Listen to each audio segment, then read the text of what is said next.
Et vous sortez de l'audience, dites-nous qu'est-ce qui s'est réellement passé. Bon, les débats ont effectivement lieu aujourd'hui. Vous avez suivi, notre client, M. Fasciné, a donné des explications par rapport à ce qui s'est réellement passé. Il a bénéficié d'un contrat de la CENI qu'il a exécuté et il a été payé. Et à cause du montant qui lui a été payé comme frais de prestation, et c'est à cause de cela qu'il est poursuivi par devant cette juridiction ce matin. Donc pour vous, la thèse de blanchiment d'argent et de corruption n'est pas sciée?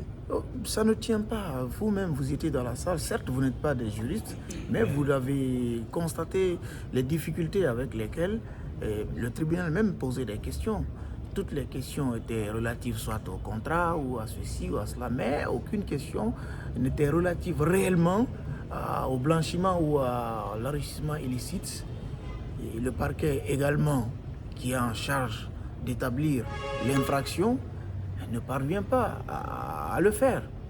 Parce qu'il manque de questions et c'est un dossier vraiment qui n'avait pas sa raison d'être là. Donc vous espérez que votre client sera relâché? Nous en sommes confiants parce que nos clients, en fait, ils n'ont rien fait de tel.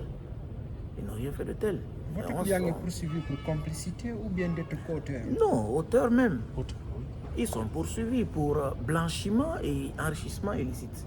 Mais on se demande comment est-ce que vous pouvez travailler pour quelqu'un, on vous paye l'argent de cette prestation, on vous dit que non, c'est du blanchiment ou c'est de l'enrichissement illicite. On ne comprend pas. Merci. Il appartient au procureur spécial d'établir l'infraction, de prouver qu'il y a blanchiment ou tout cela. L'affaire a donc été renvoyée?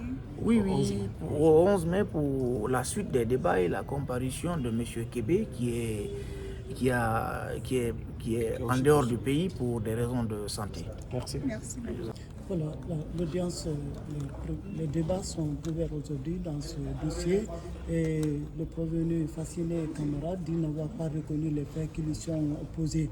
Alors, quelle est votre lecture de ces déclarations? Bon, il dit qu'il ne reconnaît pas les faits, mais nous sommes satisfaits du contenu des débats d'aujourd'hui. Parce que lui qui est le représentant de la société Flavio, il déclare à l'audience que cette société a obtenu un contrat avec la CENI pendant qu'elle n'avait sur son compte que son capital et que cette société n'avait aucun moyen. Et selon lui toujours, c'est M. Mohamed Kébé qui aurait fait un préfinancement ainsi que les membres de la famille. Et il refuse de donner les noms de ses membres de sa famille. Il indique également qu'une certaine société SMC aurait également participé en lui fournissant les billets à hauteur de 600 millions et quelques. Mais là aussi, il dit qu'il ne connaît même pas le prénom du représentant de cette société. Et mieux que ça, à l'audience, il reconnaît lui-même, il le dit, qu'il n'y a aucun document entre lui et les membres de la famille qui auraient fait un préfinancement, aucun document écrit entre lui et cette société. Et à l'audience, il dit qu'il n'y a aucun contrat, aucun écrit entre lui et M. Mohamed Kébé. Et vous-même, vous l'avez constaté en fin d'audience, le président a sorti un contrat sur lequel il y a sa propre signature.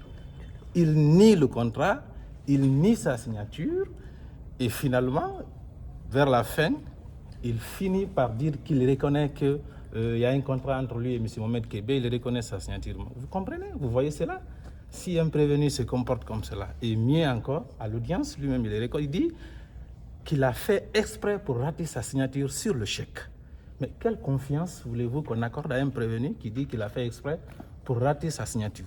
Un prévenu à l'audience qui nie avoir un contrat avec une personne, qui nie sa signature, qui nie le cachet qu'il aurait apposé sur un acte et qui finit par dire que je reconnais que c'est moi qui l'ai fait. Donc vous comprenez? Donc pour nous, nous sommes poursuivants pour nous. Vous êtes formel pour qu'il y a nous, eu enrichissement illicite? nous sommes formels, mais vous-même voyez, si M. Mohamed Kébé, qui n'est pas un employé de la société Flavio, qui n'est pas un représentant de la société Flavio, vient à la CENI pour se faire remettre un chèque de 2 milliards émis au nom de la société Flavio. Mais qu'est-ce que vous pouvez conclure? Mais par quel moyen, par quelle magie, je ne sais, la CENI peut remettre à M. Mohamed Kébé un chèque qui est émis au nom d'une société dont il n'est pas le représentant. Mais pour nous, ce n'est qu'une mise en scène. C'est une mise en scène. Il s'agit du blanchiment des capitaux. Pour nous, on est formel dessus. Il y a enrichissement illicite. C'est constant. Et mieux que ça, vous avez même vu ce fameux contrat. Vous avez vu ce fameux contrat sur lequel il y a 2 dates. Et sur ce contrat, le signataire au nom de la CENI, c'est le chef de cabinet. Ce n'est ni le président de la CENI, ce n'est ni l'un des 2 vice-présidents de la CENI, ce n'est ni le secrétaire général de la CENI, c'est le chef de cabinet de la CENI qui serait le signataire. Donc, pour nous, vraiment, on a été confortés dans notre position à la suite des débats d'aujourd'hui.